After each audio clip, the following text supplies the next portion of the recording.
participants to what you normally Wednesday. So okay. So today I'm going to just almost slavishly follow some notes by Callum Quigley.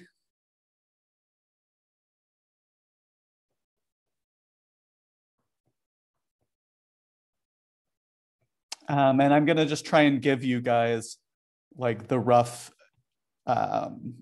physical derivation of string theory, or sorry, of mirror symmetry and string theory without teaching you any physics.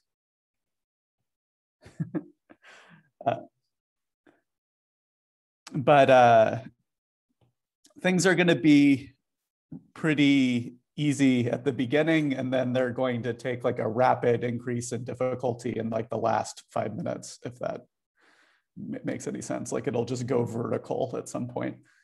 So don't be surprised when that happens, and like also like don't feel at all bad about it. It's like definitely a problem with the notes. Not your understanding. Okay, so let me just go ahead and start up with the warm-up. So what we're going to try and do is we're going to try and study part of the statement that Ben told you guys about at the end of last class, which is about that if you have X being a Calabi-Yau, that there is a dual pair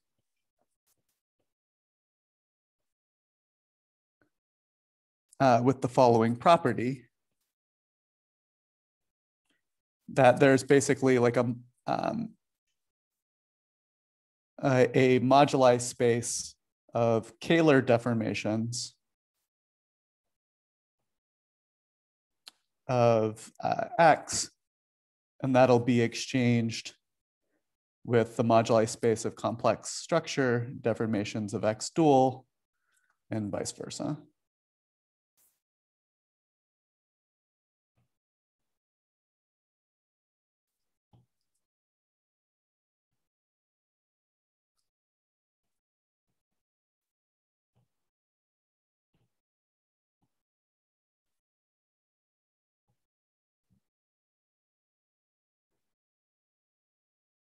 And this thing is going to also be related to the exchange in the Hodge diamond of H11 of X and H10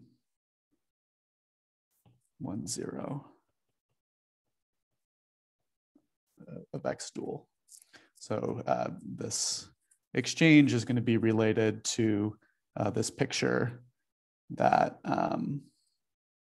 Ben drew for you the other day of reflection along the Hodge diamond. So, but in this case, we're going to start out with just a very simple example. In this case, our Calabi-Yau is just going to be the 2 torus, which you can write as, of course, as the product of 2 different circles. Okay, so this was just a bunch of nonsense, but or just a bunch of stuff getting started, but let's do it for real. So the first question that we have to understand is, what are the moduli spaces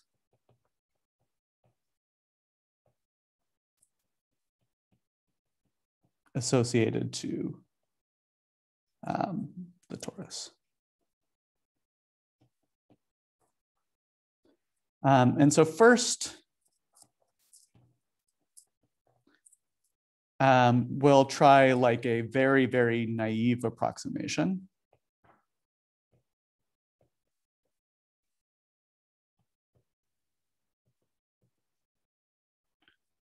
That comes from this product decomposition.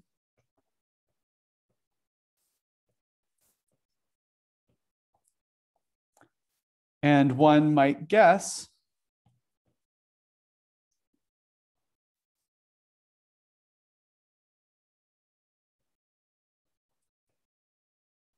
that the moduli space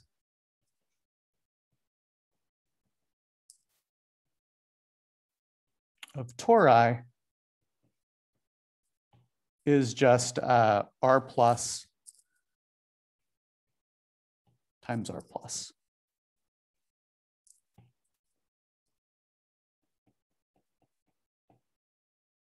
Where these two R pluses basically are giving you the radii of the two different tori. Okay, so this is like an extremely, extremely, extremely naive guess, but like that's like what, and you know, obviously it's going to depend on what kind of object you're thinking of the torus to be, but certainly like some parameters that we have like are these radii. And it turns out that it is better to group these parameters in the following way. So the first thing that you can do is that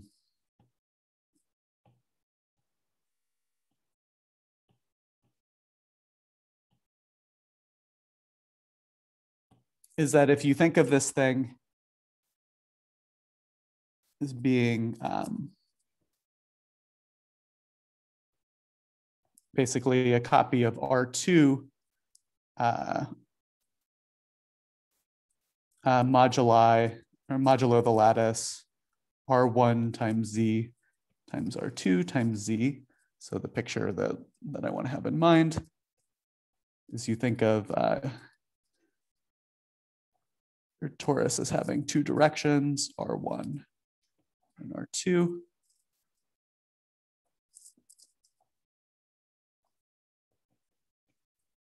And then now I glue opposite sides together. That it's very easy to see what the area of my torus is going to be in terms of these two parameters. And it's clear that the area is, sorry, I guess these things are actually going to be, I guess the area is just going to be proportional to the product because of the two, I guess there were 2 pi factors that I should have put in here. These are really the circumferences. Like if I write it this way.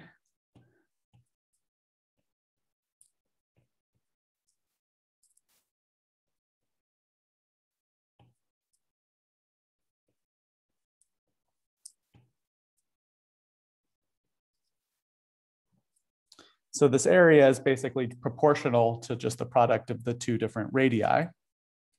And then to remember the leftovers, you can also consider R2 mod R1.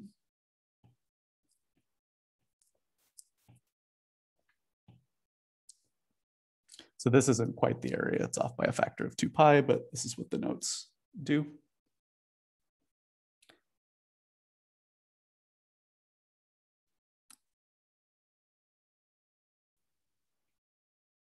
And then these things start to have more of like a mathematical meaning that you might be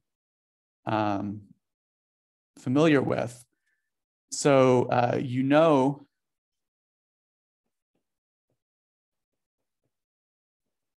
that symplectic forms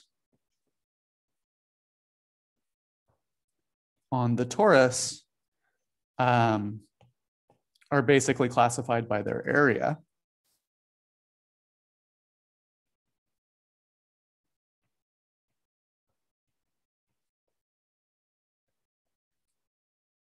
So that tells you that like in this moduli space that I've written down, this A parameter is basically controlling like the symplectic geometry of the torus. And then it's that you might expect from the statement of mirror symmetry that the parameter tau2 is related to the complex deformation. So we'll justify that in a minute.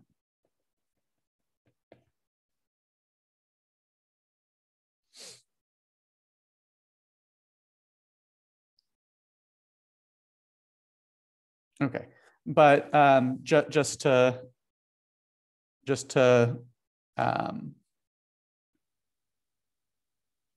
try and get like some intuition, basically deforming the area is just changing the size of your rectangle without changing its relative shape. And then this other parameter basically controls things that change the shape, but not the area. So like basically like, so the deformations that you have that control A are basically things that, you know, take like a square and then, you know, blows it up to like a square twice the size. So this is the kind of thing that just changing A would do. But then there's things that change the shape, where you might start out with a rectangle like this, and then like deform it to a rectangle like this without changing area. And this is the kind of thing that you might expect. This kind of thing will be related to the complex structure deformations. So yeah. Yeah. Am I supposed to think of tau2 as being the ratio of two complex numbers? So like think of R1 and R2 is, yeah. Yeah, I'll tell you exactly how to think of it in terms of complex numbers in like 2 seconds. Okay. Yeah, but you're right. It's going to be the imaginary part of a certain complex number.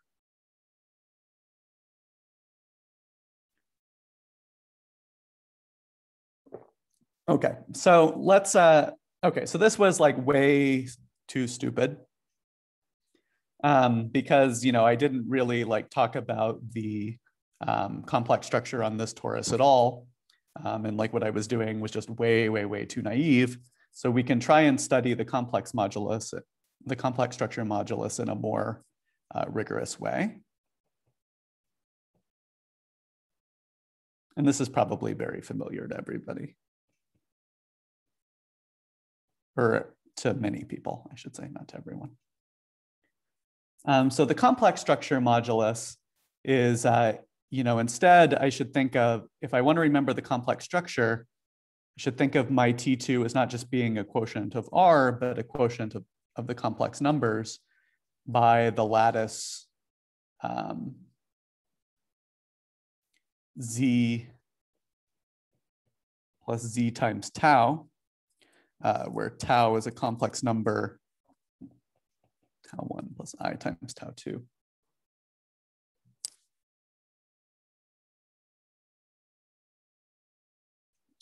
So we can think of these things as being, so now, like, you know, we allow ourselves to not have more things than just squares. Now you can allow, since tau is now suddenly a complex parameter, now we actually need to think of our tori as being parallelograms. So if you want to think of like all the different complex structures, it's not good enough to just consider your tori as being rectangles. You need to allow them to be parallelograms. And then with points 0, 1, tau, and 1 plus tau.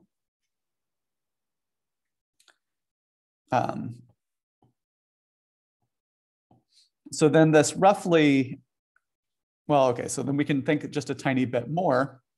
And we notice that the imaginary part of tau needs to be greater than 0, or I just get a lot, or I just get a line.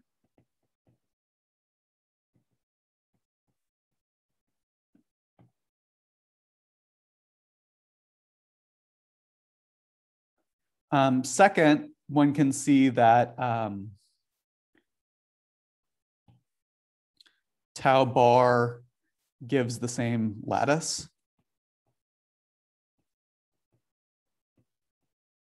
as tau.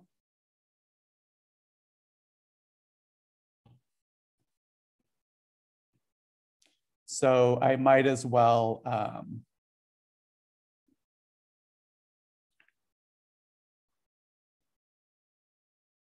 Yeah, so sorry, because here I should have actually just said that it's not equal to 0, or I get an interval. And then by using the conjugation, then I might as well assume that it's positive. Imaginary part of tau is greater than 0.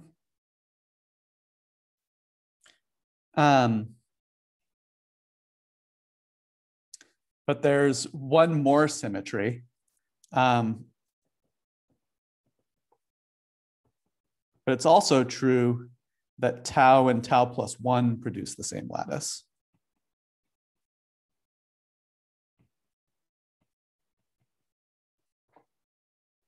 So that means that really, so sorry, let me refer to. So what we find is that if I let H be the upper half plane, basically the set of tau, such that the imaginary part of tau is greater than 0, well, what one finds is that there's actually a copy of SL2Z acting on this half space, where there are two transformations, where this group is basically generated by the two different transformations. T of tau goes to tau plus 1, and S of tau goes to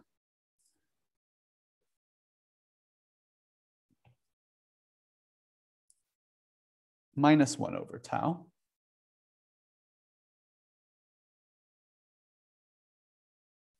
And the complex structure moduli space of this torus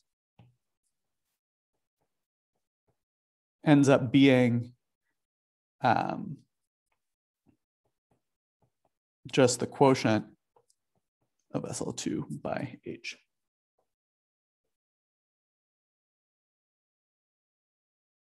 So I guess the thing that I also need to mention is that the same is true of minus 1 over tau. Okay, so any questions about this so far?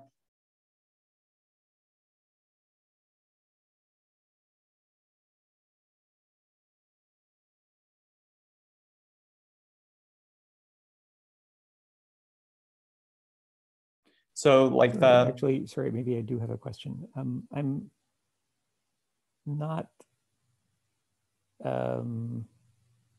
understanding what you mean exactly when you say that minus 1 over tau would produce the same lattice.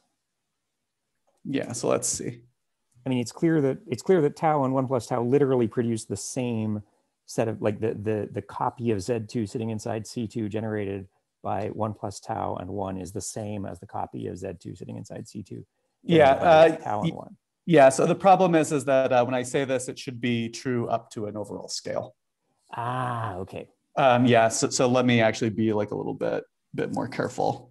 So these guys produce the same lattice on the nose. So that's what gives us this tau symmetry, or sorry, this T symmetry.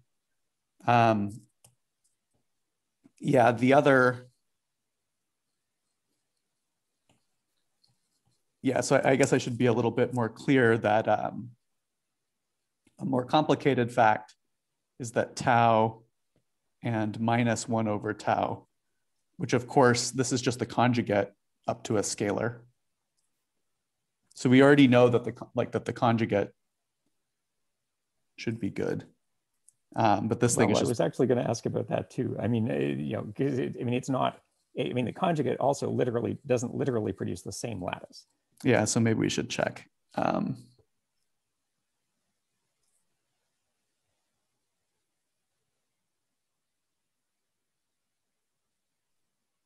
But sorry, I don't mean to derail things. I mean, if you just want to kind of skate along, like, No. Well, okay, yeah, maybe we can come back. This should be like pretty easy to resolve. It's probably like another. Well, okay, so at least we can reduce the minus 1 over z part to being that it's the same lattice.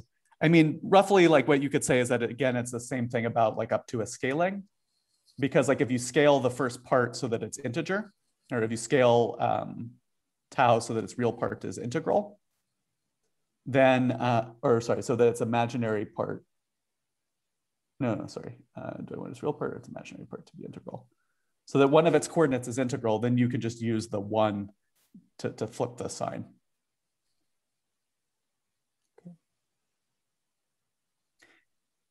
Yeah, okay, because tau and minus tau are in the same equivalence class. And then you can scale the first factor to be integral, and then use your copy of z times 1 to switch the sign of the real part.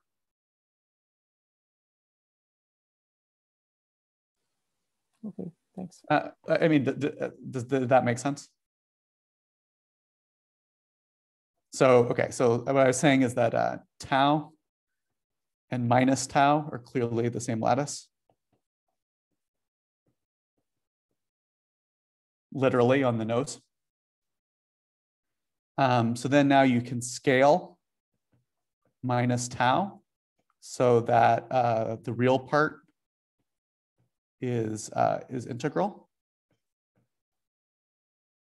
So you just scale, like, so we're allowing scaling deformations, because those are things that are changing, that we're claiming are changing the area or just the symplectic form. But then now you can can use the fact that you have z times 1 in my lattice to flip the negative part. To flip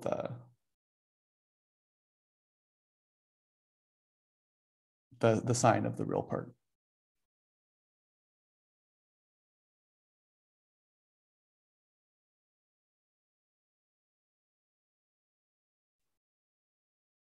I mean, you have 1, which allows you to. Yes, sorry, that's right. Okay. It lets me change the. It'll let me change. Sorry, that's right. That's right.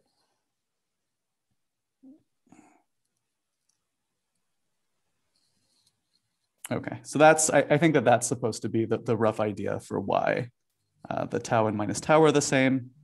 And then once you know that, the same scaling tricks tell you the same thing for 1 over tau, sorry, for minus 1 over tau. And then that gives you this whole SL2Z symmetry. Yeah, so I should have prepped this better. I just, literally took what they said in the notes for granted, and it was false. Which is often true of notes written by physicists, so I should have been careful. Okay. All right, so then we're almost done. So then one can find, this part isn't too bad, that actually this quotient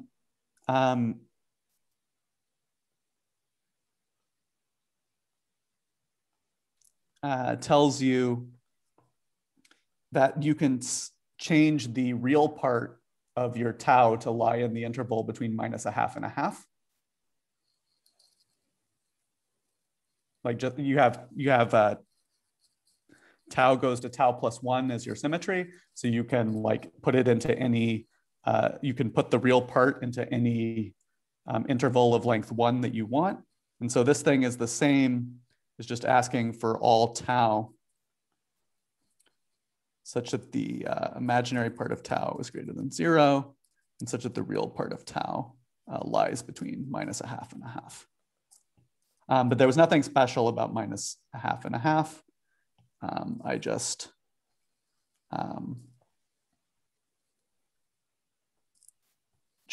I just used this normalization to fix or to get rid of the T symmetry. And so once you do that, then this quotient is really just a strip. So you have sort of like a strip that looks like this is your modulized space. And so this thing is usually called the fundamental domain.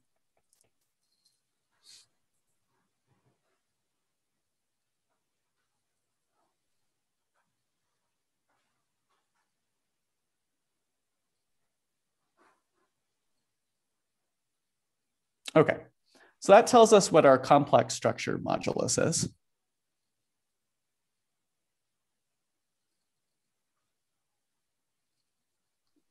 And now the question is what, but now we have a problem.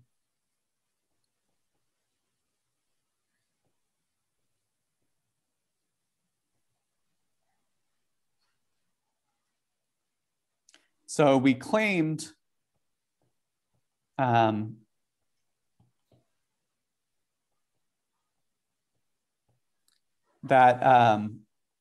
for every Calabi-Yau, there would be a dual Calabi-Yau of the same dimension such that their moduli spaces get exchanged. And so for there's only one compact Calabi-Yau of dimension 1, and that's the torus. So we claimed that we wanted the complex structure moduli space of the torus to be equal to the Kähler moduli space of the torus. But we've just computed that this thing is this fundamental domain. But this thing, we have basically just parameterized all of the symplectic forms as just being like A times the standard one on R2.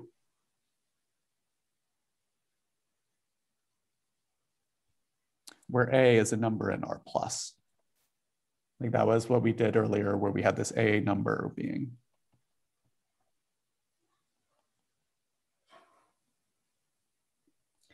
And so this like is just clearly false because this is a manifold of 2 real dimensions, or not a manifold, but it's a space of 2 real dimensions.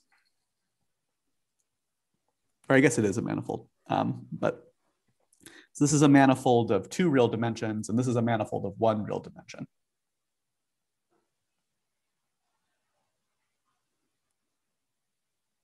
So something's gone wrong. Like basically, we know that that the Kähler forms on the 2 torus are just classified by their area, and that's just a single number, a single real number. Okay, so everybody believes this is a problem. Okay, so then how could mirror symmetry possibly work?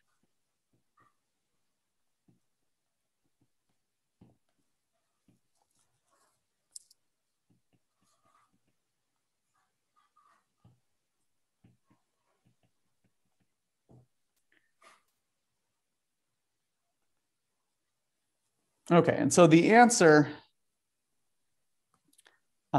is that MK is not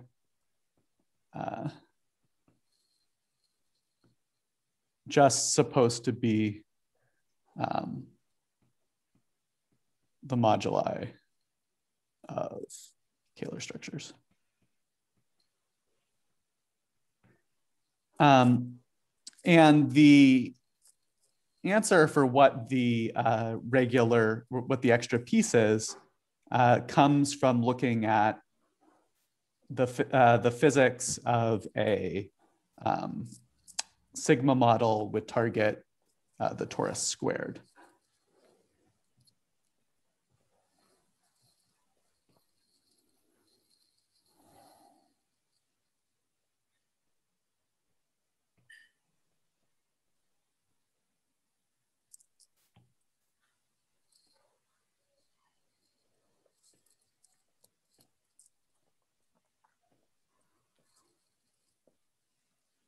Okay, so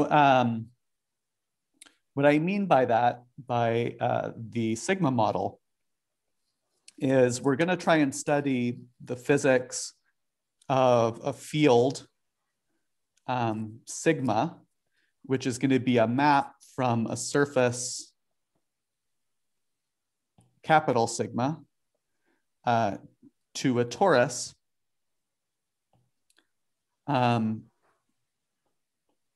satisfying a certain Lagrangian, which I'll write down for you in a minute.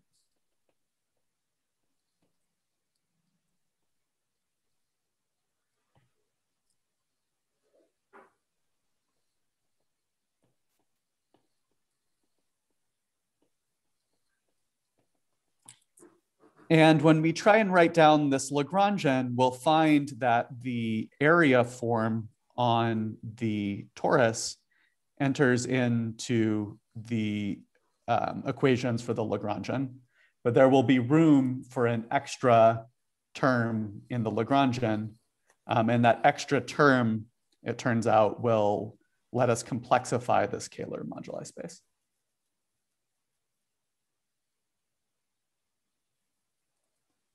Okay, but I know that we aren't very familiar with physics, so let's just try and do a warm-up where we try and study a particle, a point particle.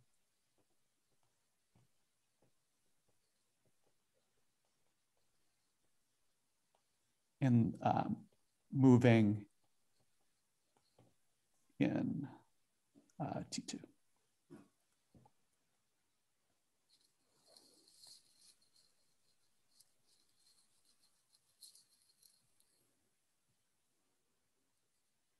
Okay, so first, we just noticed that you can write this area up to 2 pi factor that the notes are not very careful about.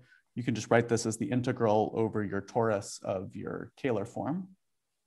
W SNH 2T2 is the Kähler form.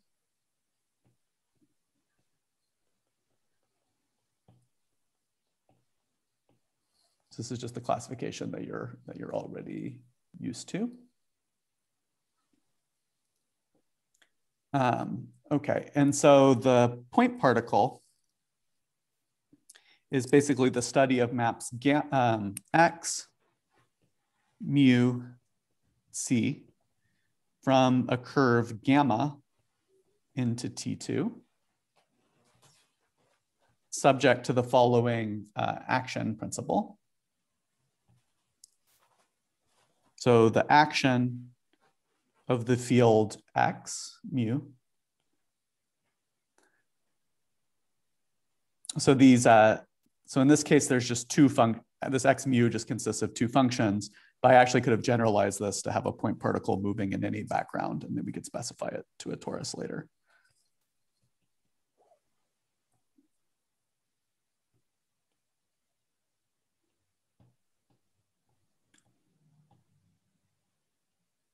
And the action is just the standard one where you just want to integrate the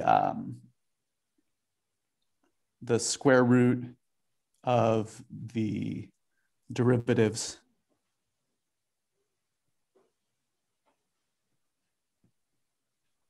of your field with respect to the metric.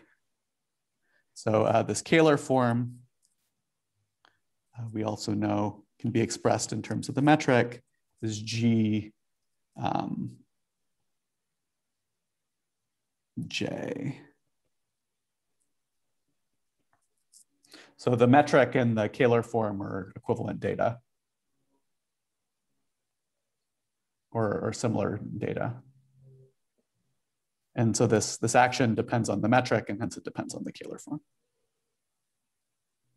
And so remember that the solutions to this, or the extrema for this action, are the geodesics.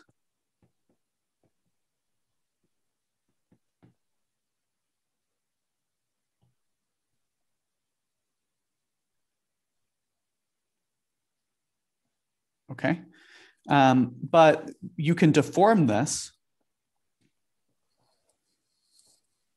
So you can couple to a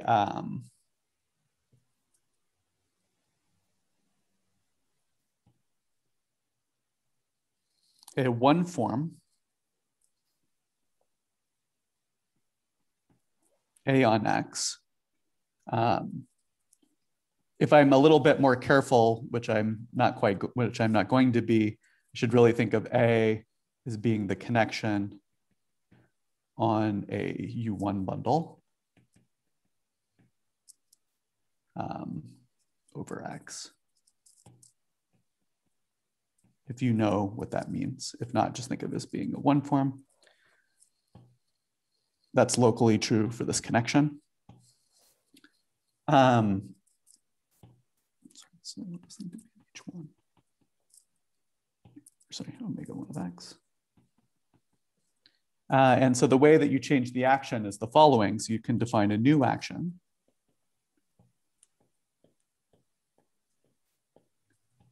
Which is just my original action, plus a new term where I just pull back my connection form along my map X and then integrate.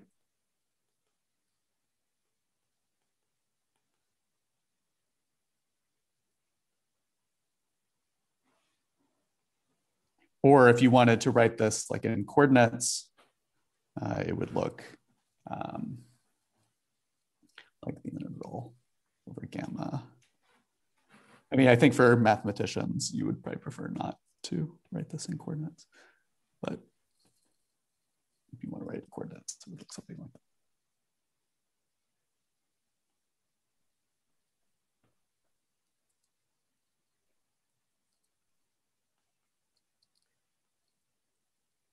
Okay, so what we've seen is that it's possible basically to change the, to study, I guess like what would think of this one form A as something like an electric or a magnetic field. And this would be like studying a charged particle in the action, or sorry, in the presence of this electric field.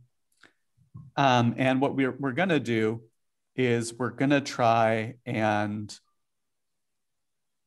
study the similar situation where instead of having a point particle moving in the torus, we have a string moving in the torus. Sorry, can I ask a question? Yeah. Yeah, this new term doesn't seem to be gauge invariant, right?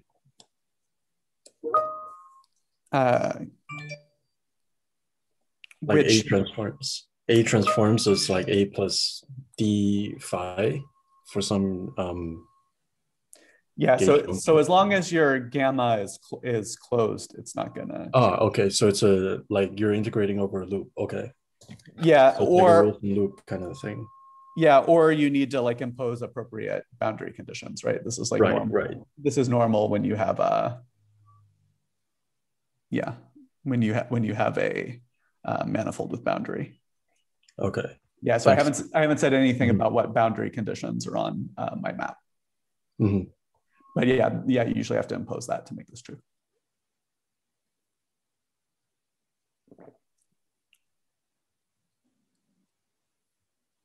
But yeah, good question.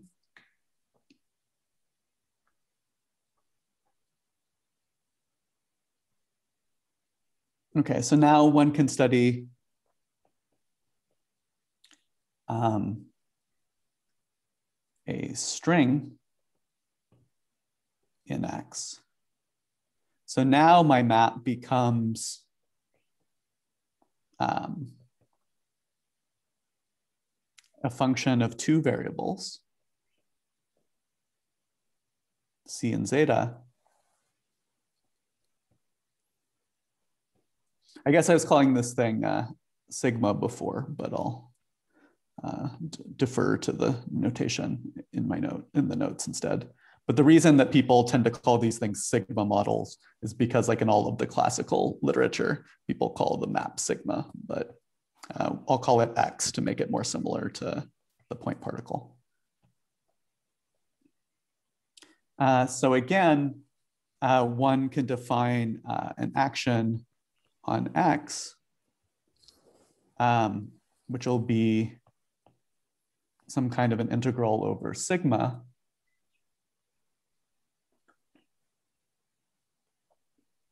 Which this thing's called like the Polyakov action. So it has a parameter in it called the tension. And then it has dc d eta.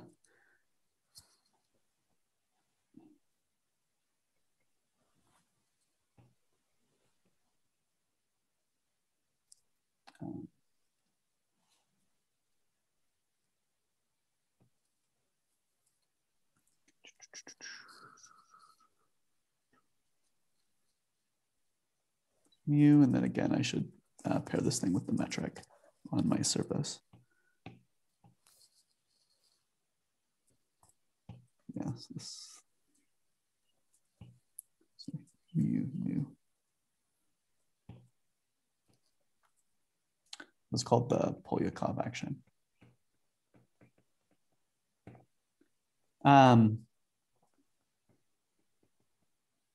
And it's well known that the solutions to this action are basically the harmonic maps.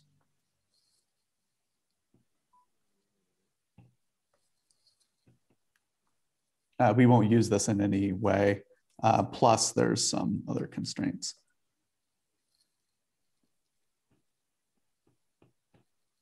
This isn't actually going to be important until like the very end, but basically, if you're, this is just something you can take as a fact. So this equation is just, well, let me just finish writing these stupid constraints and then I'll come back.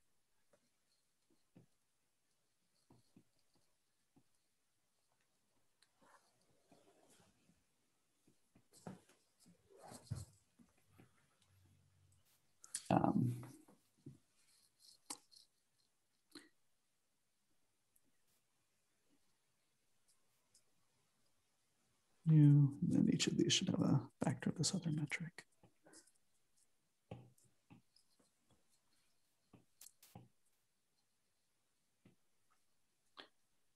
Okay, so let me just quickly like explain like what on earth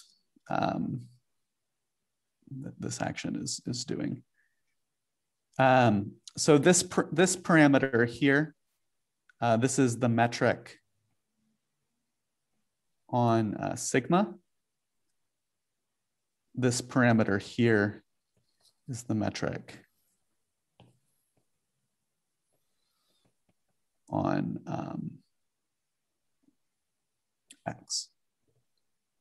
And roughly all I'm doing is I'm just taking derivatives of my, so I'm breaking my map from sigma into x into its component, like I'm just choosing a chart on x and then getting a bunch of functions x mu, taking their derivatives with respect to c and zeta. Those are my derivative, my a and b derivatives. And then I'm just pairing them with respect to the appropriate metrics in order to get a function. And then I'm integrating it. And the solutions to this thing are just each coordinate. If this x was just like a copy of Rn, this thing would just be telling me that each of my, or actually it's better, I guess, maybe to think of as a copy of Cn. It would just be telling me that each coordinate is a harmonic function separately. Like this, or satisfies a wave equation separately. So this thing is just the coordinate, the differential geometry way of writing the D'Alembert, which is also the derivative.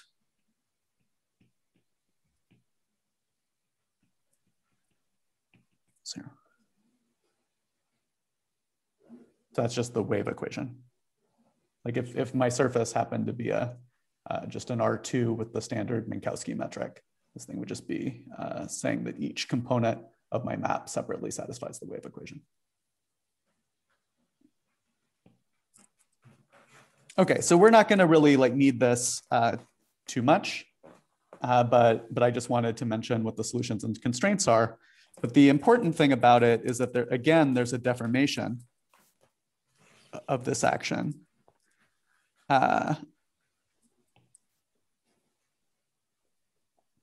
Where in addition to this Polyakov term in my action, I can add on a second term, which is going to be the integral of something over my surface.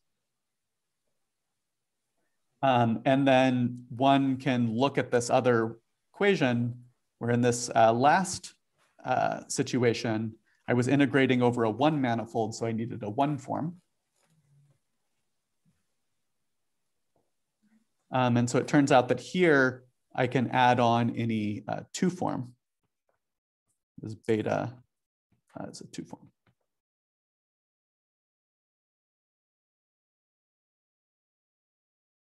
So so basically like in this, when you're studying a string propagating in your manifold X, let's say it's a torus, basically you have one term of your action which just involves the metric, which is the same as the Kähler form, or same data as the Kähler form. But then you also have a second term which can involve a 2 form. And really, if I were going to be careful, this 2 form should really be a connection on a U1 gerb. I don't expect anybody to know what that is. And this was the first example of a connection on a U1 gerb that anybody had ever seen. So this is the beginning of the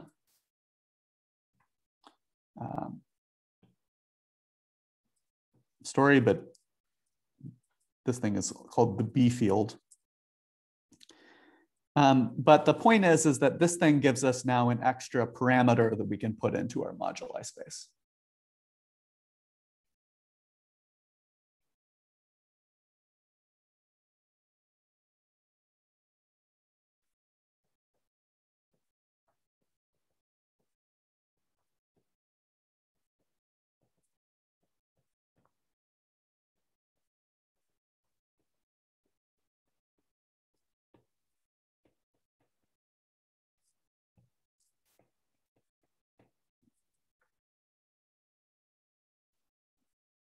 So the correct thing is that you should replace omega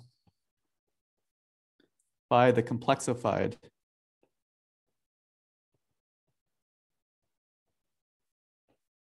Kähler form. And on the torus, you can write it in a very simple way. It's just going to be equal to B plus I times A. So this complexified Kähler form will just be B plus IA times my original form dz or wedge dz. Or sorry, I should put this in the other order. And so then this thing ends up breaking into 2 parts, basically B plus A times my old Kähler form.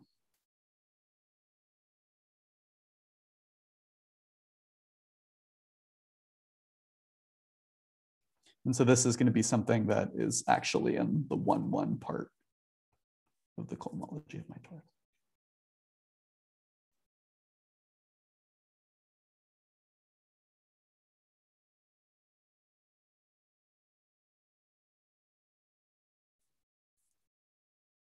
Okay, but you should still be worried, or like I still haven't done enough in order to match anything up.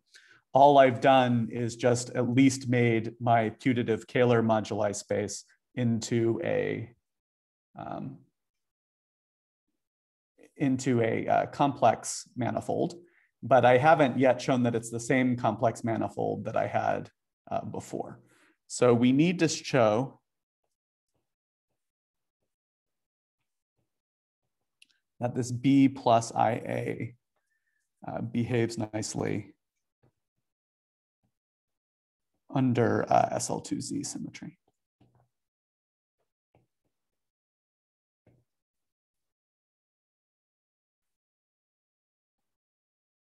Okay, so first let's check the T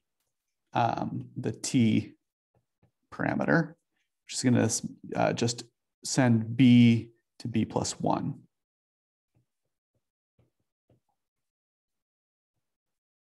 So this was the thing I was calling T before, or on the other side.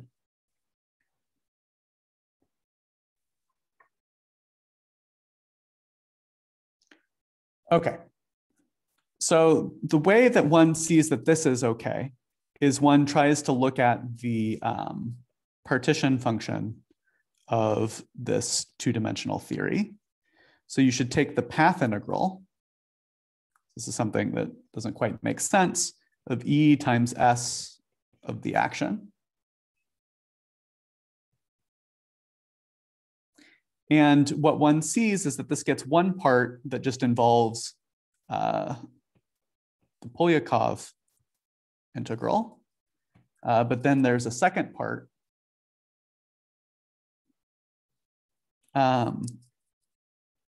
that involves I times this integral of x star of b. But if you check closely,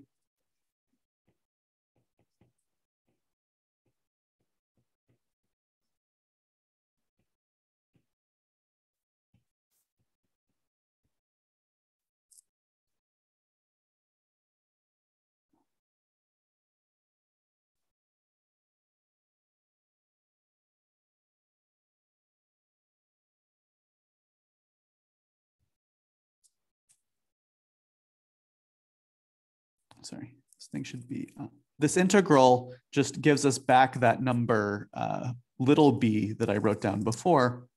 So this thing is just going to be 2 pi I times b. So there's something wrong with the normalization in these notes. They're off by a factor of 2 pi. So somewhere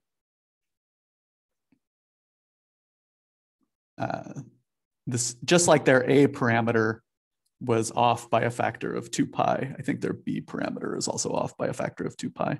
So I think that there's actually supposed to be like a division by like 2 pi or something here. But I'm just going to go with the notes. So that they're off by a small factor. So like it's okay if my t was like a shift, everything was okay by an I times 2 pi times b, because then that would tell me that everything was okay up to a 2 pi shift, and then I could just rescale b, like the name, like rescale the name of my parameter little b to make it good by a shift by 1. So these notes are just kind of sloppy. But basically the point is that the way in which this thing enters the path integral is just by some I of 2 times b. This is up to some normalizing factor. And so that tells you that b only enters periodically.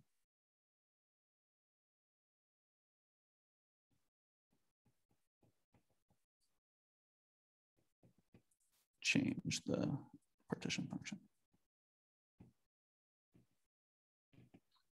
Okay, anyway, so I'm sorry about that confusion. It's just that these notes are really sloppy about factors of 2 pi.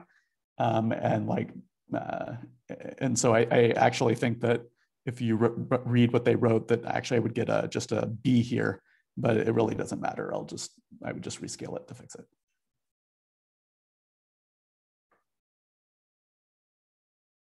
Okay, so any questions about this?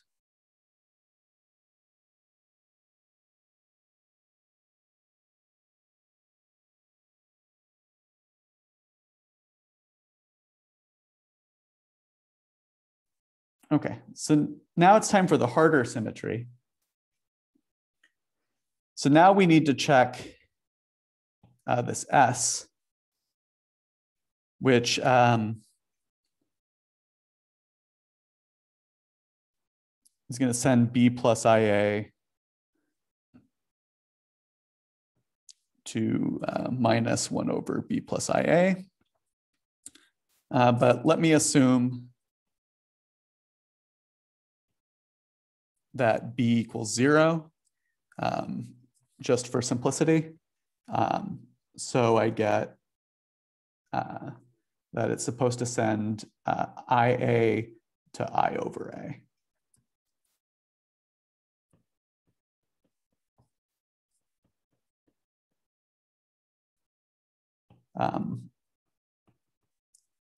It's harder, basically, to check with this b non-zero. I would have to do more work.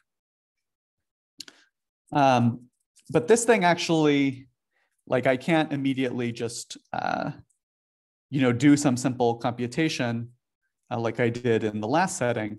This actually gives me a real constraint. So this thing actually implies if I want S symmetry to hold,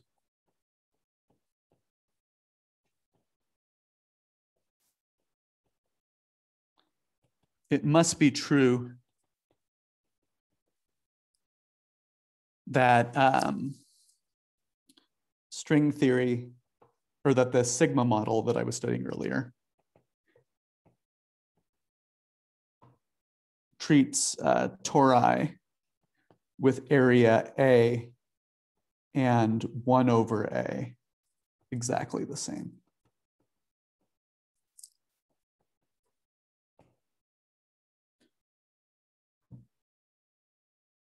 Okay, so I'm not claiming that I've proved that things behave nicely under this S symmetry.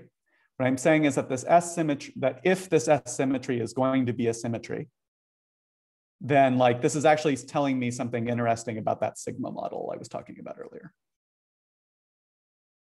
It's telling me that like if I choose my target to be a torus with area A, or if I choose my target to be a torus with area 1 over A, that like actually like the equations of motion need to come out the same, like all of the physical things like the partition function that I can compute have to come out the same.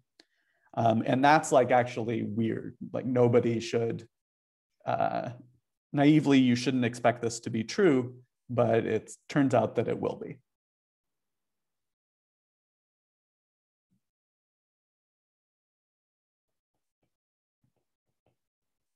So this is, so the variant of this symmetry had been studied before under the name of T-duality.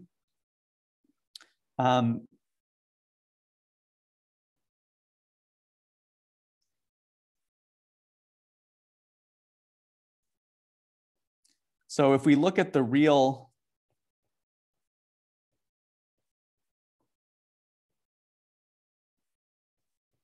moduli, we had this symmetry that took A tau 2 and then exchanged it with tau 2A.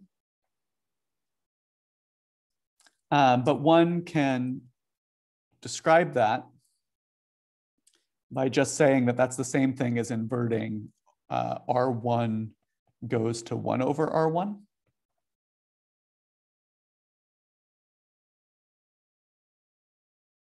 So remember, A was R1 times R2, tau 2 was R2 over R1.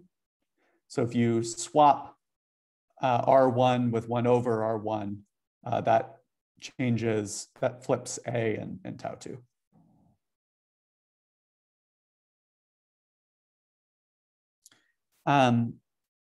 So it's possible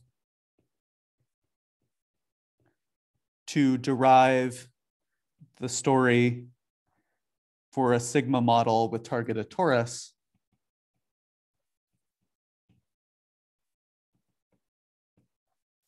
from asymmetry of the sigma model with target just S1. So basically, like rather than like try and study like the sigma model with target the torus, if I can show that the sigma model with target the circle has this R to 1 over R symmetry, then like basically you can just do this on one factor of your torus and it'll imply this swapping A and tau 2 symmetry.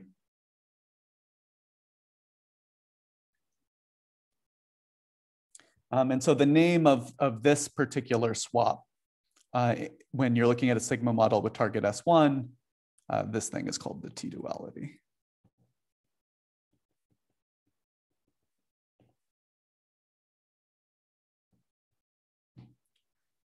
Okay, so I claim that this is the first time where the physics is actually going to get really rough.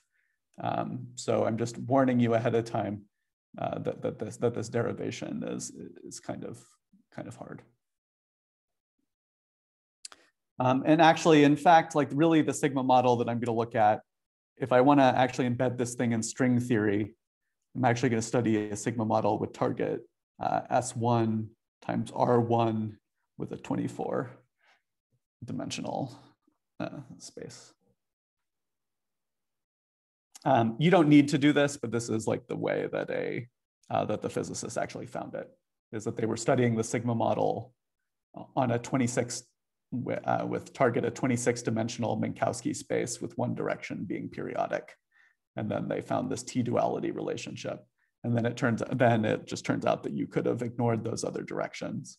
But I'm going to be faithful to what the physicists would have done.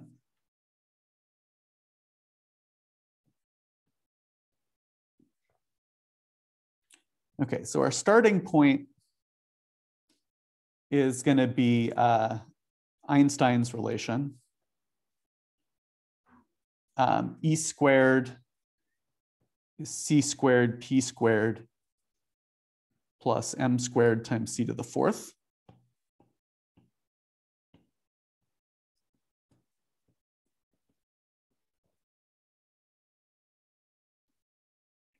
And of course, when p is equal to 0, this thing gives you the good old E equals mc squared.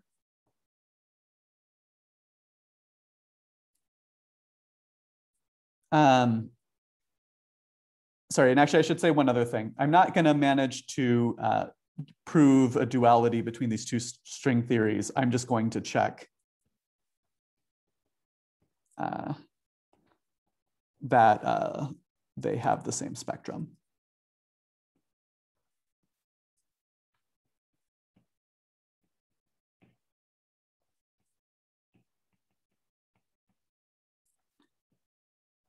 To actually like prove that they're the same field theory is like quite difficult and quite beyond what we're going to be able to do. But I just want to check that they have the same, that their Hamiltonian has the same spectrum. Okay, and then I'm going to go ahead and set, like a good physicist, I'm just going to set C to 1.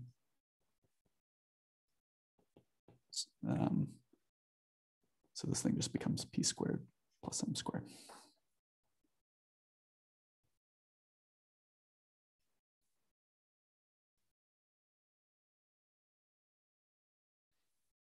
Okay, and so what we're going to try and do is we're going to try and calculate what are all the possible values of E that can appear like in these two different field theories.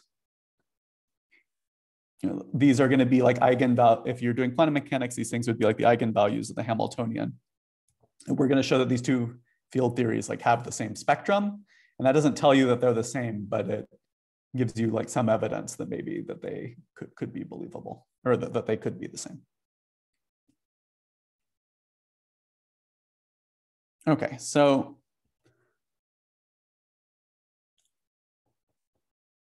I claim that it's a feature of quantum mechanics that when a particle propagates some distance delta x, the wave function acquires a phase of e to the I p delta x, where p is the momentum. Okay, so this is like something that I don't expect you to be familiar with. So let's actually like check this in some simple example.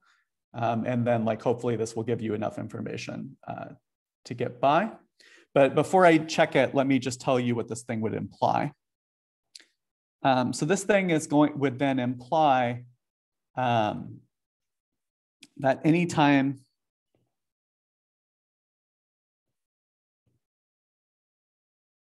a particle goes around a complex, sorry, a compact direction with radius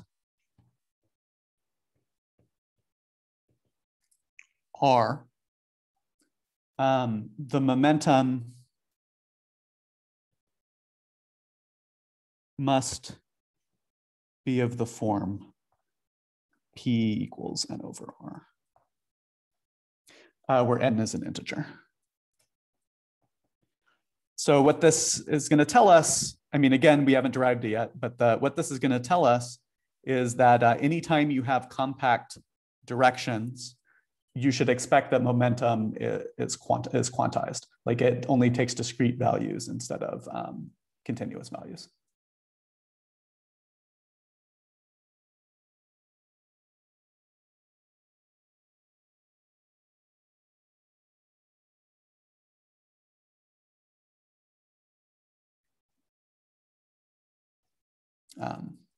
Okay, so let's try and like derive this kind of relationship.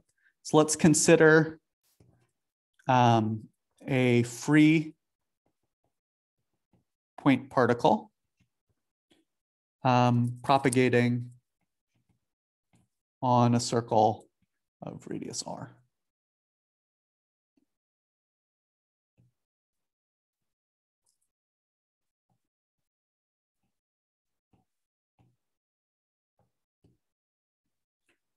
Okay, so the Hilbert space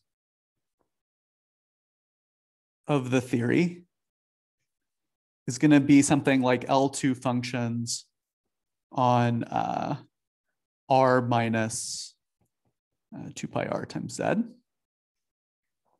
So that's just our circle.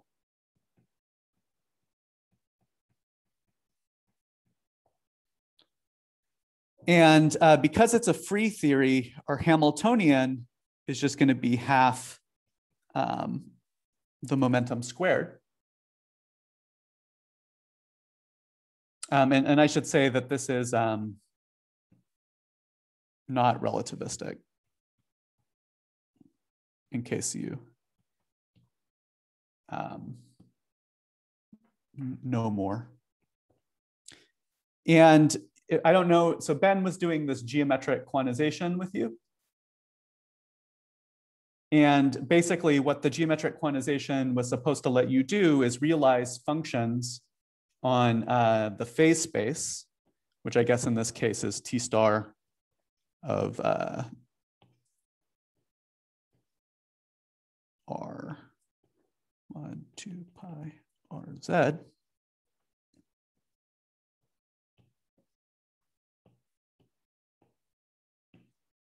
So this is our phase space. So then when we do geometric quantization, we choose a polarization of the phase space, which in this case would be the projection to the base of the cotangent bundle. And then we take functions on the base of the polarization. Or you take, or he might say that you take the distribution that's constant along the cotangent directions and take functions that are constant in that direction. So that gives you the Hilbert space being functions on the base of your T star. Is this ringing a bell?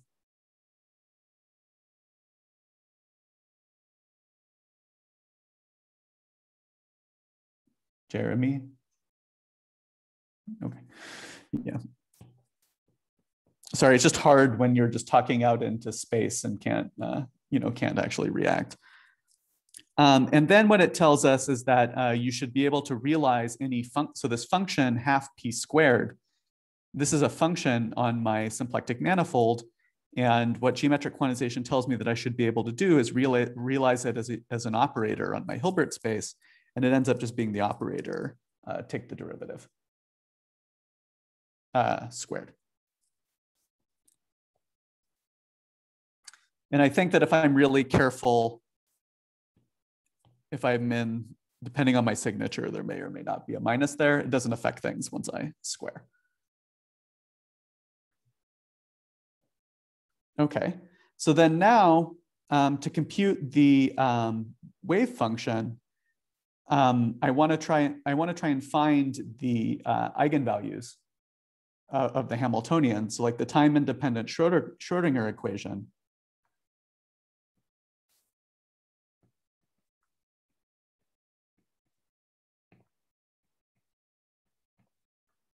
Says that for any wave function, that h times your wave function should be equal to its energy. And so in particular, that tells me that my wave function should be eigenvalues for the Hamiltonian. And so let's actually like solve like what that is in this particular case. Well, in this case, my Hamiltonian is just the Laplacian. And in particular, it's actually just enough for me to look at eigenvalues for the derivative. Yeah, and I'll get the constant right on this thing in a minute. But this thing tells me that roughly my eigenspaces, or that my wave functions are all going to be of the form, so they're all going to be functions of x, and they're all going to be functions of the form e to the I p times x, where p is the eigenvalue, is the momentum.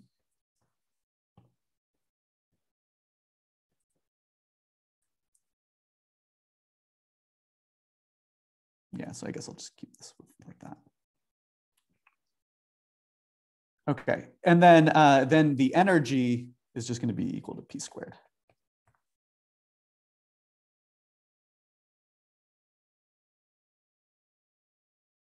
Is that?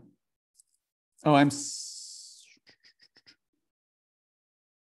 sorry. I might have wanted a minus in front of this whole thing. I don't trust me on signs.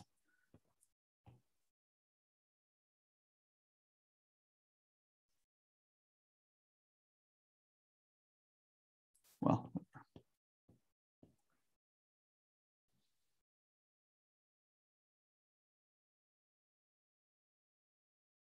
up to a factor of I, like I'm definitely okay.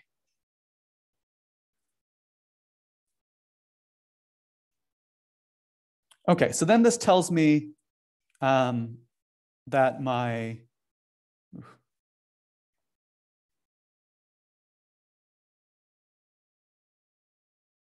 okay, but I'm not just allowed any momentum at all, because I want this function to be single valued on the circle. And my x parameter is like periodic, right? Like I should be getting the same value out of my wave function when I shift my x by 2 pi r.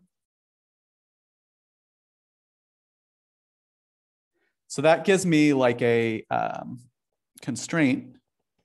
So the periodicity implies that my momentum ought to be of the form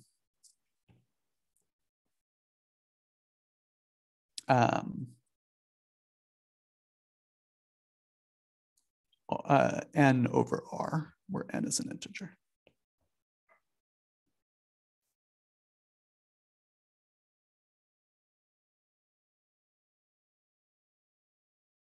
So this was just required so that my wave function would be single valued on the circle.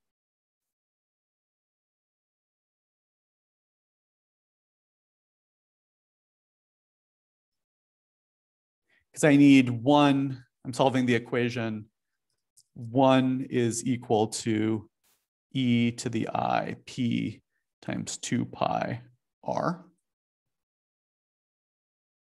And if this is going to be true, that immediately implies that p has to be of the form n over r, where n is an integer.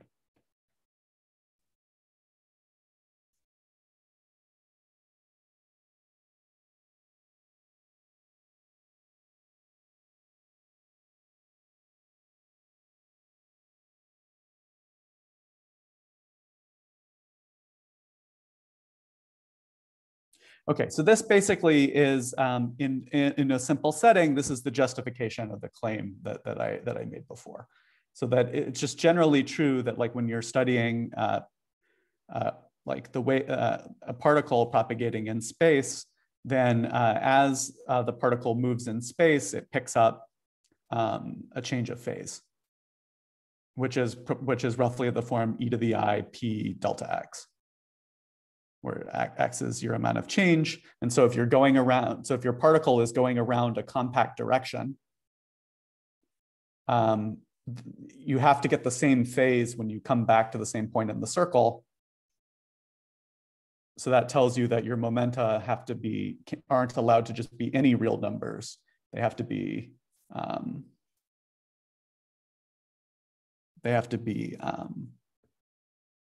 integers, or they have to be integers times some constant, fixed constant.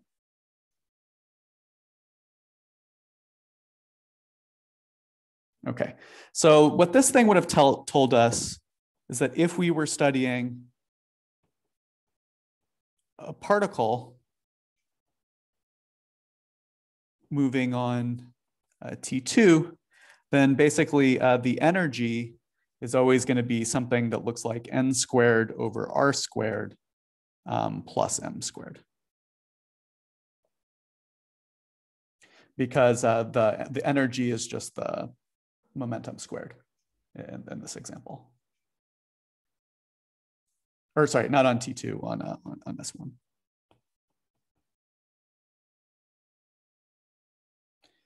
Okay, but then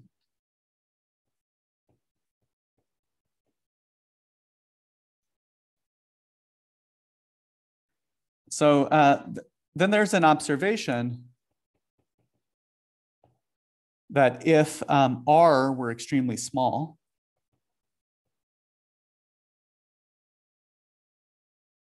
so if we were on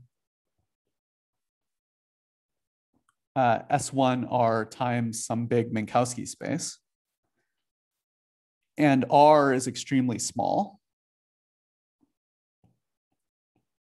or sorry, it's much, much smaller than 1.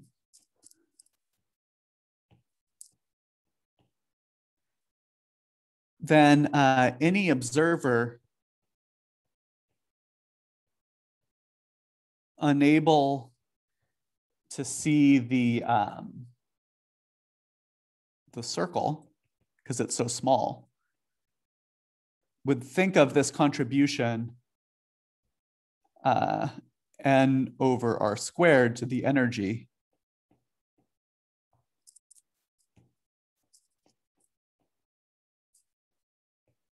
is part of the rest mass.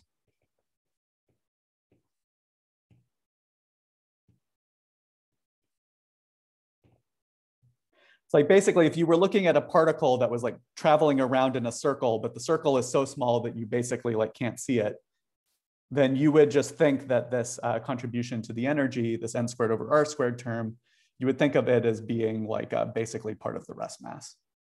And this is going to be something that's going to come up in string theory when you have like compact directions, because it's not moving in the direction, the big directions that you can actually see. Okay. So now one can ask about the energy of a string instead of a particle. And then you're going to get an equation that's very much like Einstein's. So you're going to still get a p squared, and you're still going to get an m squared. But there's going to be a different term where basically any sort of stretch in the string is going to contribute terms to the energy. So the idea that we want to have is that in string theory, our strings are supposed to have some tension. And tension is always trying to shrink, shrink the string, like a rubber band. And so if you stretch your string, then that's going to add more energy to the system.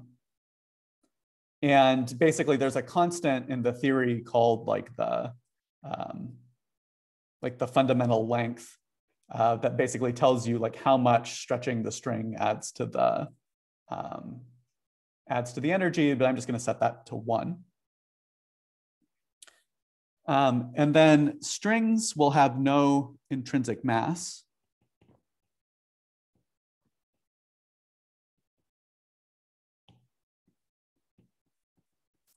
But they will get energy from motion in small compact directions. So just like in this example we did of the particle moving in the circle, where like if you have a direction, if you have this particle that's moving in a direction that's very small, its motion there might give it some energy that makes it look like the rest mass, just because you're so much bigger than this compact direction.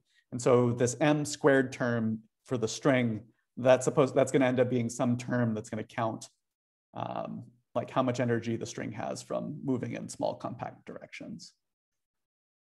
Okay, so we're almost done with this computation.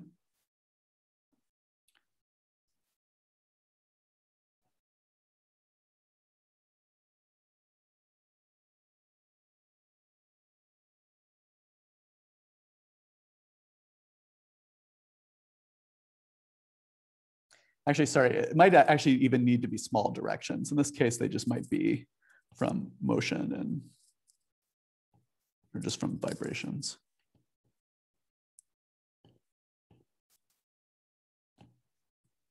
Okay. All right. So we're going to try and work this thing out. So there's going to be some boring energy.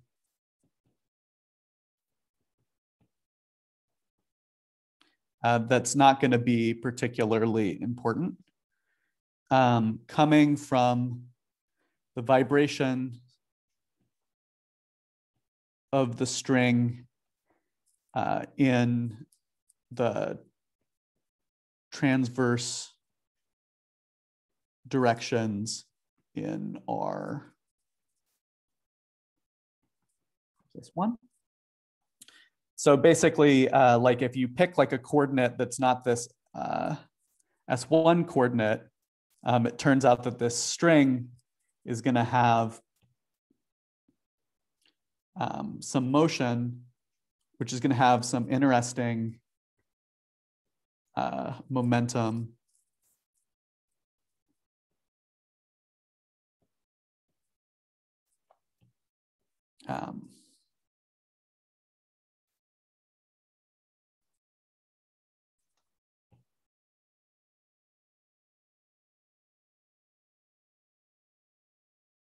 Yeah, actually, maybe I shouldn't actually try and write down this formula. It's not going to be very helpful. But basically, like what you should think of is this string is sitting in space and it'll have little fluctuations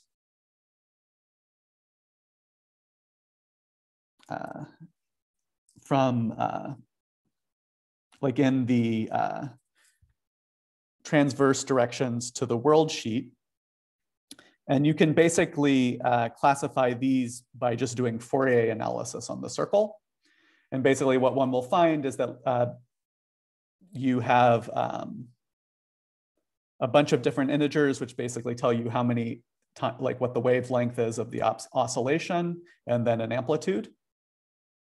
And so you'll get some sort of an equation which tells you that this mass squared can be written as the sum over the different dimensions transverse to the string, which will be 23 in this case.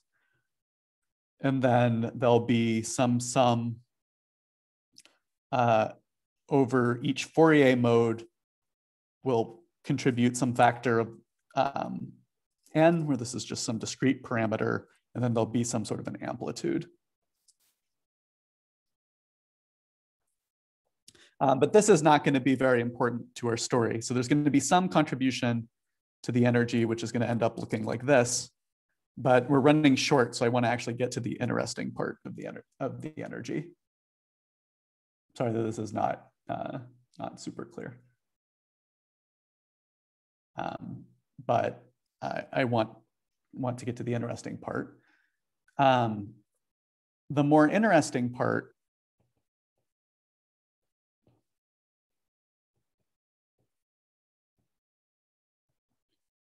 of the energy comes from this delta L term.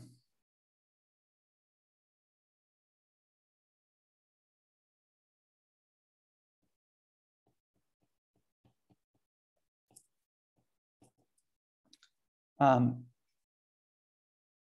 the way that this thing is going to come up is your string can wrap around the circle some number, say W, of times. So again, we're studying this map from some surface into R124 times S1. And one can imagine that this surface could wrap around the S1 some number like W times.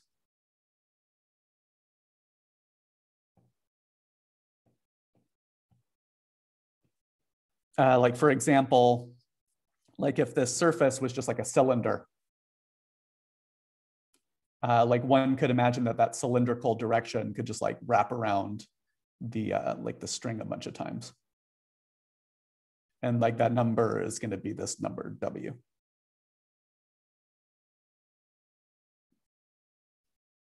Does this make sense? Okay, so the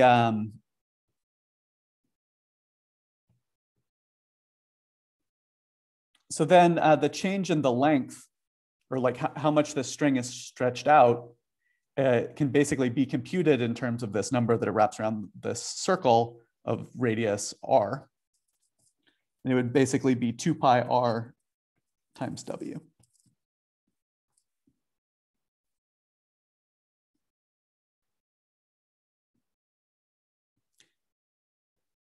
So then you basically get the following. So the energy of the string is going to have two parts. So one part, the part coming from the momentum, from the p squared, that's going to look exactly like it did for the particle. So you'll have this n squared over r squared term. Plus there'll be this new part coming from the delta L. And that's going to be, give you basically W squared times R squared. So I think it was W delta L over 2 pi squared. So this gives you a term in the energy that looks like this. And then there was that other just mess of terms coming from the m squared. And this gives you some other big number that's contributing to the energy. But the important part, the reason I said that this was boring, is it doesn't depend on R in any way.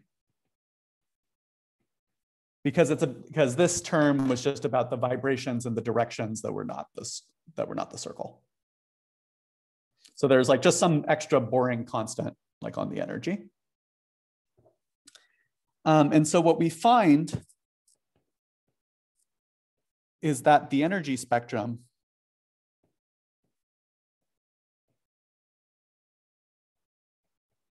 is invariant under the following transformation. So if you swap R and 1 minus R,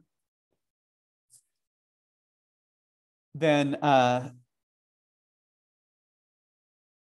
tells you that you need to swap N and W.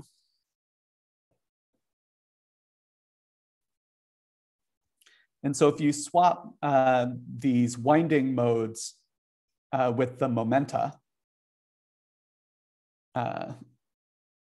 so these ends were coming from the quantization of momentum, then this is actually like a symmetry.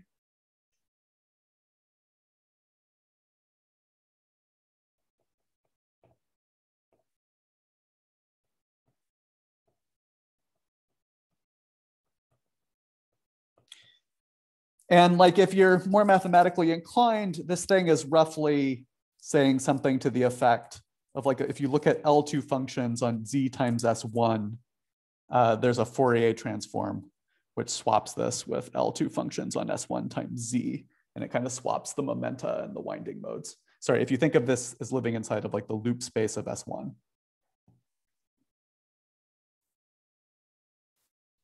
So you can look at like the loop space of S1, that's going to have inside of that like basically you'll have connected components classified by the winding number, and then roughly like you could ask like just where does pick a point in S1 and then ask where it goes, and then it'll trace out in S1. And if your map is like harmonic, then like that'll be all the information. And so there's some component inside of here, and one can try and look at L2 functions on this copy of Z times S1. This S1, the S1 and the loops you should think of as being the string. And so there's like a Fourier transform that exchanges this, and it swaps momenta and winding modes. So basically the idea is that the momenta, if you remember the way that we found out the momenta, we were looking at this, this simple example of a particle propagating on S1. And we basically just solved this equation by Fourier decomposition. And we found that there were these quantized momenta. So this is just basically like decomposing functions on S1 into their Fourier modes. And then in this other setting, we had something about how much we were wrapping around this compact direction. So that's something like the fundamental group part of this loop space. And this Fourier transform, and there's like a Fourier transform that's basically swapping the momenta and the winding modes.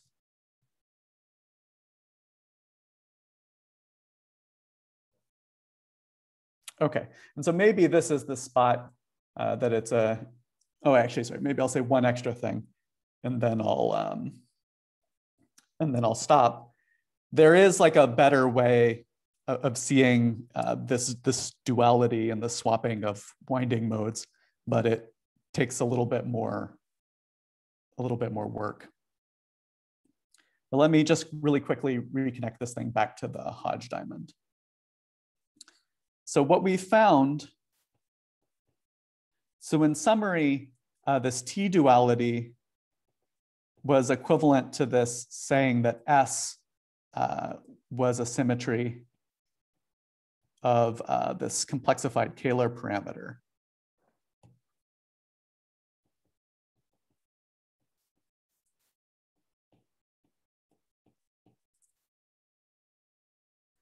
And so that tells us that that this Kähler moduli space is isomorphic to this fundamental domain.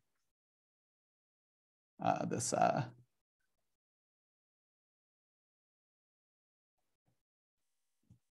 space H mod SL2Z fundamental domain. But then we knew before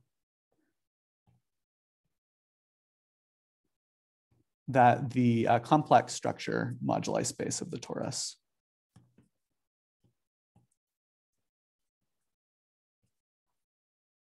was also H mod SL2Z. And so therefore can have a mirror symmetry operation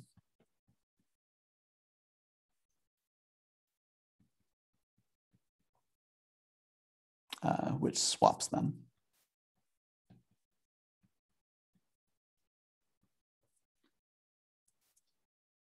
Oh, sorry, there can just be an interchange. And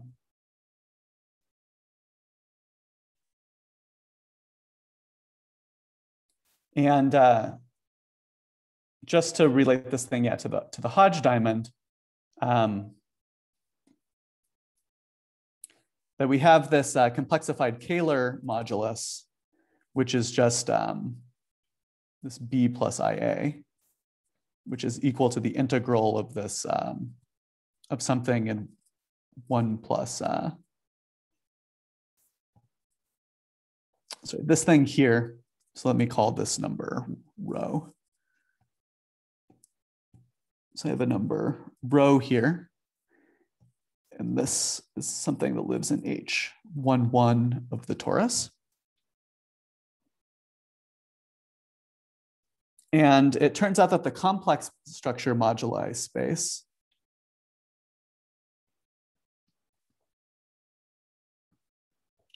that tau you can basically get as the integral over T2 of dz.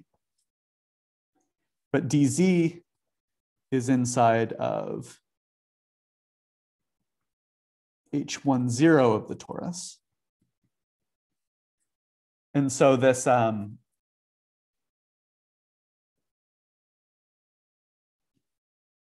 so this symmetry is part of the Hodge diamond. So we have H11, H00, H10, H01. And there's basically a symmetry like this.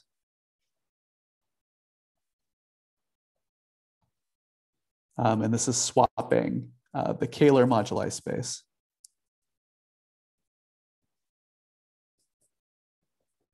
And then this thing is the complex structure.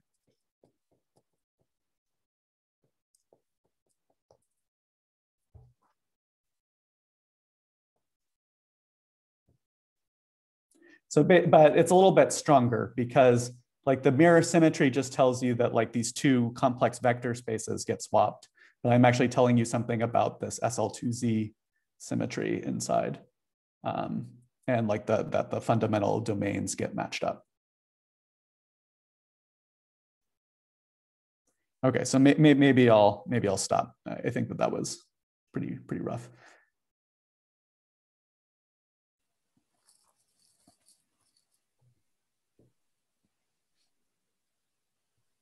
Could I ask a question? Yes. Sorry, would you mind? I mean, I'm sorry. I think you were sort of trying to explain the content of this, but maybe I didn't really grasp it.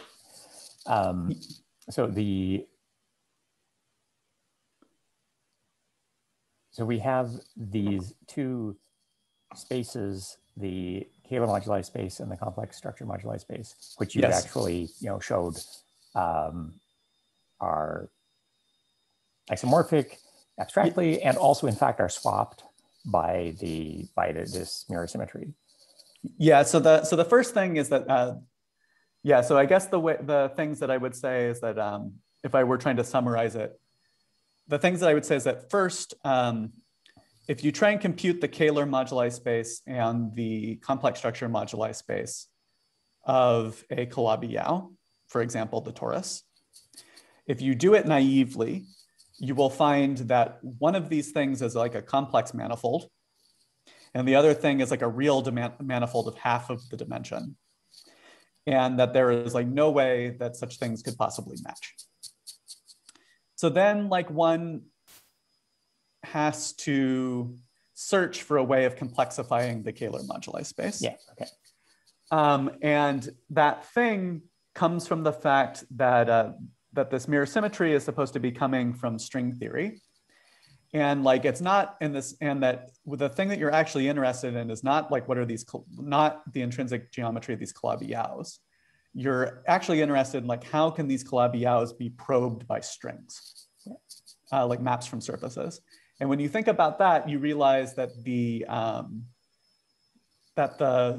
field theory that you have that counts strings in these Calabi-Yaus, like is not defined, or sorry, has like more, it depends on the Kähler parameter, but like actually like that Kähler parameter can be extended to like a larger parameter, which is this B field.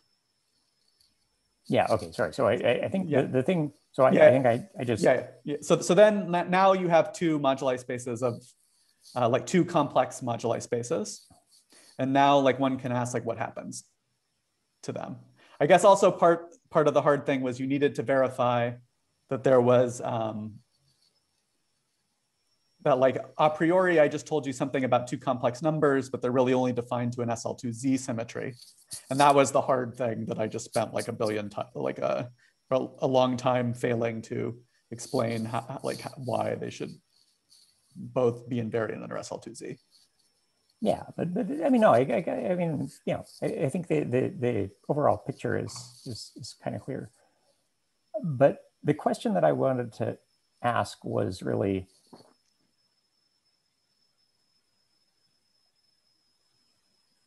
how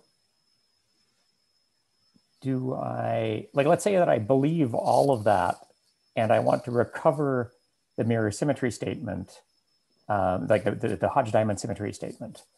I want to actually claim that this thing is, that from what I told you, you could only see part of the swap of Kähler and complex things from the Hodge statement, because in general, you won't be able to probe the whole Hodge diamond with just the 1, 1 and 1, 0 part. Oh, okay. But so let's say the 1, 1 and the 1, 0 part, how, I mean, so my question, I guess, is what's the connection between them? Those are vector spaces.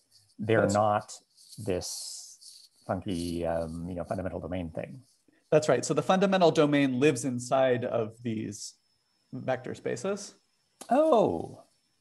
Right. Like, so basically like this parameter. Okay. I got you now. Yeah. And so then like you need to like actually match them together with like this SL2Z symmetry. Okay. So both of these are actually. Yeah. So like one of them is H10. So you can compute tau by taking your Taurus, which is like something like of this nature. 1 plus tau 1. And you can compute tau by just integrating along, say, this curve gamma, the form dz.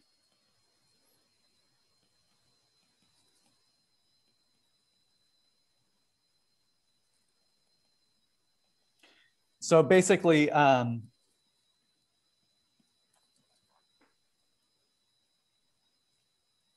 something about the integral structure of or like the Poincare pairing, like between the H10 part and like the integral cohomology, like lets you recover tau. Okay. So like, because there's also some things about like in Hodge theory about how stuff plays with the integral structure. Okay. So like another way of saying this is that if you could express this in terms of the canonical integer basis coming from the Betty cohomology, like then that would give you this number tau. And then this other parameter was coming from something that was getting multiplied by dz times dz bar. Like basically the Kähler metric is just I times dz bar up to a 2 pi factor that keeps screwing me up all through the whole talk. But up to like a 2 pi factor, the Kähler metric is basically I times dz bar. So that tells you that like the area times that like gives you all the different Kähler structure or all the different symplectic forms. So that's telling you, and this B was also a 2 form. And it turns out that the correct thing to do is to think of all of these things as being, as living inside of H11.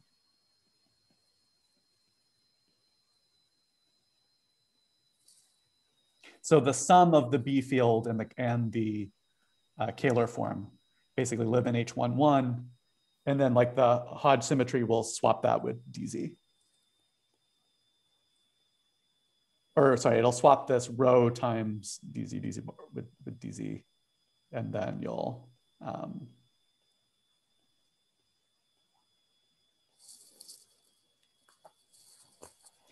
yes. So that's the connection, is that these fundamental domains are supposed to be living inside of H11 and H10 respectively. Yeah. Okay. Got you. Thank you. Thanks. That helps. I feel happier about what's going on now. Yeah, and then basically this computation was just like something kind of rough to sort of say. I mean, I never proved that this S symmetry was good. Like basically all I did was just checked that if you just try and compute like the possible energies that you can see in the two systems, that they are the same. Yeah. But like the physicists do have actually like much stronger checks than that, where they can actually show that the equations of motion, like for this Polyakov action functional, like don't change, or like when you make this swap. Cool. And so that's why like and so hence the physics can't change.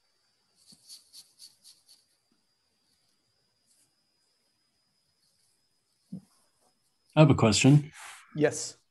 So how on the nose does the mirror symmetry have to be? Like, I thought that we can maybe consider like isomorphism classes of these moduli spaces, and then think about like maybe there's isomorphism there.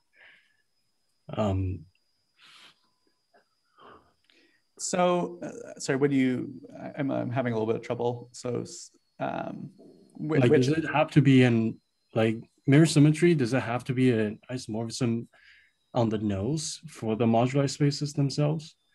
Or maybe perhaps I can just think about the. I mean, it is a specific isomorphism, and it's actually, and the form of that isomorphism is extremely interesting. So basically, like, so not for the torus, but if you were doing like an interesting Calabi-Yau, and you were trying to match up the complex structure moduli space of one and the Kähler moduli space of the other, like there are specific coordinates on both of these moduli spaces that are like physically meaningful and mathematically meaningful. And if you write down the isomorphism in those specific coordinates, then basically it turns out that you'll get some like interesting series. And it turns out that the coefficients in that series will tell you things about the enumerative invariance of the Calabi-Yaus. Right. So like actually like the statement is not as strong. It's like actually they want to say that there's a specific isomorphism in like in like a specific set of coordinates, like there's of a particular form that like tells you about enumerative invariance. Like it's actually like very strong.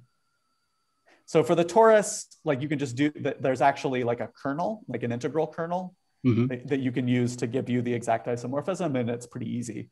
But like for a Calabi-Yau, like so I actually want to claim that it's not just that they're abstractly isomorphic; it's that people have a specific isomorphism in mind.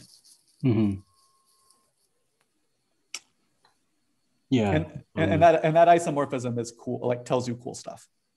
Yeah, but that's something like mirror symmetry is not.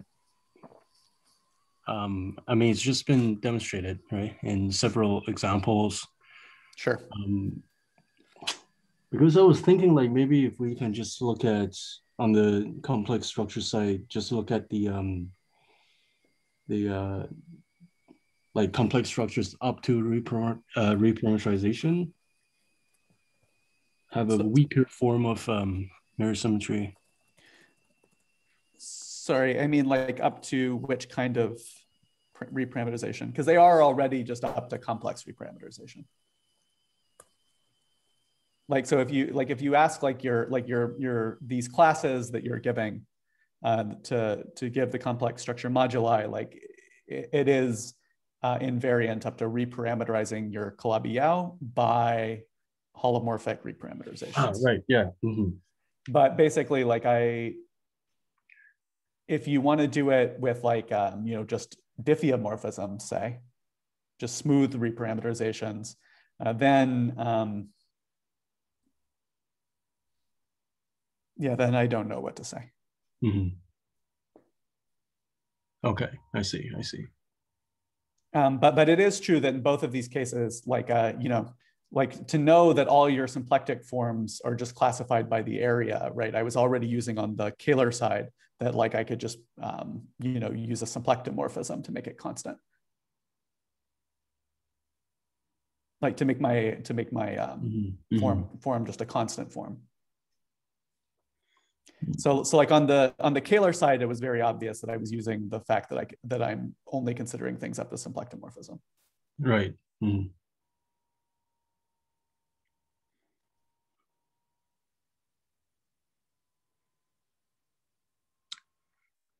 Okay, because there's also the dang twist, right, on the torus. Oh wait, that's related to the SO2 action. Okay, I think I understand.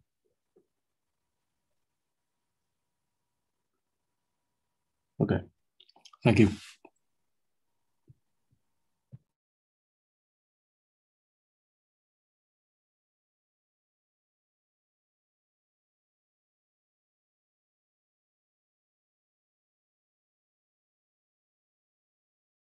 Okay, so other things.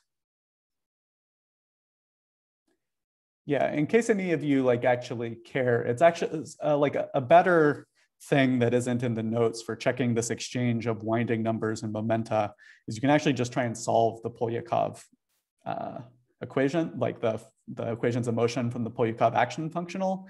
And like it just turns into an exercise in undergraduate PDE where you're just studying like wave functions, like either on R or on the circle. And like in that case, like you can actually like see that that there's a symmetry of the equations of motion, that that there's an actual symmetry on the solutions when you switch R and 1 over R. And so that actually like the space of maps that satisfy the action functional like doesn't depend on R, or is invariant under flipping R and 1 over R. And that's like kind of a stronger check than just checking something about these energies. But you still end up using these same ingredients that when you solve this wave equation, you'll see this quantized momentum condition, like exactly like I did here, where you're solving, here I was just solving a Laplace equation on the circle and saw quantized momenta.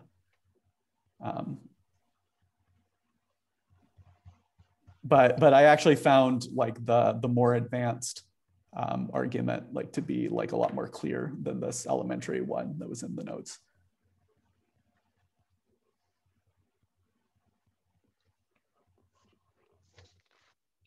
Can you remind me where the delta L squared over 2 pi comes from physically? Is that like the displacement from the wave? Where? Vibrational modes? The delta L over 2 pi squared. No, that's the length of the string. Okay. So you're saying the energy is the length, and then somehow that's quantized because it wraps around a circle? Yeah, so it's topology that's responsible for the quantization in this case. So when you're looking at the winding modes, it's that, yeah, you think of your string as being like a circle, and then like you have like a circle times R. And you can ask how many times does your circle, you're looking at like maps from the cylinder to S1.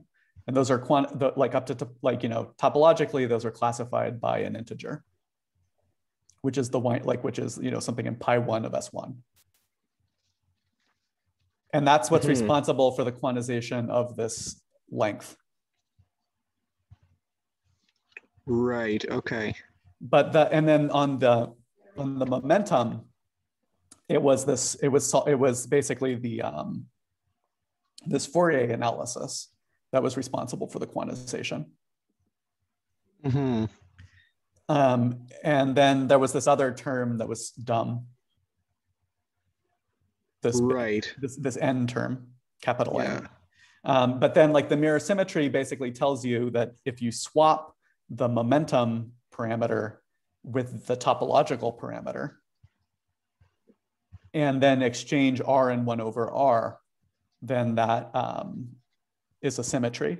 And what I was trying to say is that this roughly is like looking at the Fourier transform on Z times S1, where you think of Z times S1 as living inside of the loop space. Mm-hmm. So in this picture, where are the mirror manifolds? So the mirror manifolds in this case are an S1 with radius R and an S1 with radius 1 over R. Okay.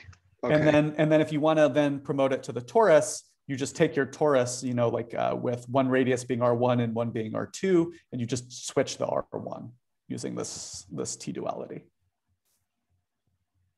You switch just one radius? Just one radius, because switching R to, there was this computation we did earlier that your area is, so your area is just R1, R2 is A, and tau 2 is R2 over R1. Yeah. So if you just switch invert the radius R1, you'll switch A and tau. Right, yes, okay. That's familiar. And so in your lecture notes, you basically showed that this energy spectra are like unchanged if you were to swap the R for 1 over R? Yes, and then exchange the winding and the momentum. Yes.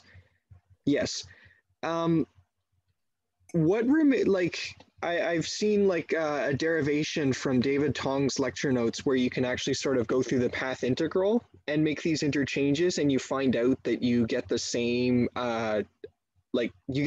path integral. Yeah, so that's what I was saying about this other argument where you actually just solve the, well, yeah, you can do it with the path integral, or you can like look classically at just the equations of motion. And then you'll see that like if you solve the Polyakov action functional, that like it has like that like there is a map from the solutions to the equations of motion with R to the equations of motion with 1 over R. And like basically, so for every solution with radius R, you can find one with radius 1 over R. Like there's just a swap. Okay. So like that tells you that that is stronger. But yeah, you could also do it with the path integral and see that it doesn't change. Is that all there is to show for this particular instance of T-duality, or is there still more? I mean, that's basically it. Okay. Because you know, you'd want to know the path integral with all insertions. Like, but that's roughly the answer. Oh, but I think the manipulations are just basically the exponential part. So I think it's independent of insertions. Well, I mean, it's true that like insertions, like it's a mirror symmetry. So like the insertions actually, like you want to insert on one side, changing to an insertion on the other side actually does different things. Okay. This is just related to things like the vortex operators get swapped with like, yeah, various other things. Yeah, but there's a full change.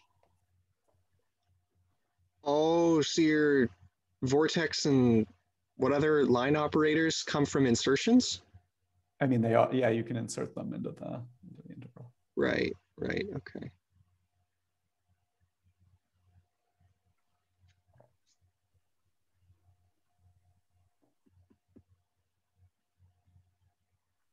But I mean, it's basically true. It's just a matter of, yeah. Okay, so anybody else? All right, thank you. All right.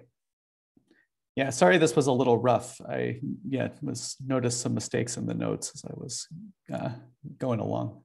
But I promise everything was okay up to factors of 2 pi.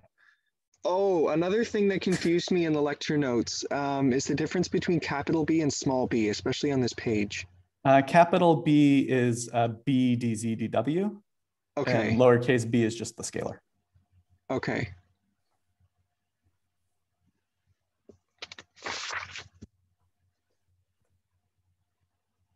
So S changes by I 2 pi small b, even though we're pulling back big B or something. S just so makes this sends rho to minus 1 over rho.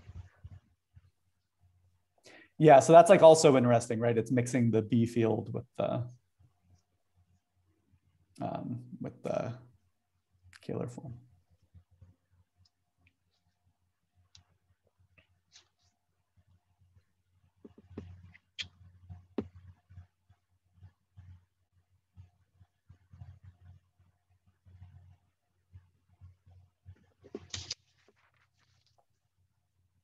All right, thank you.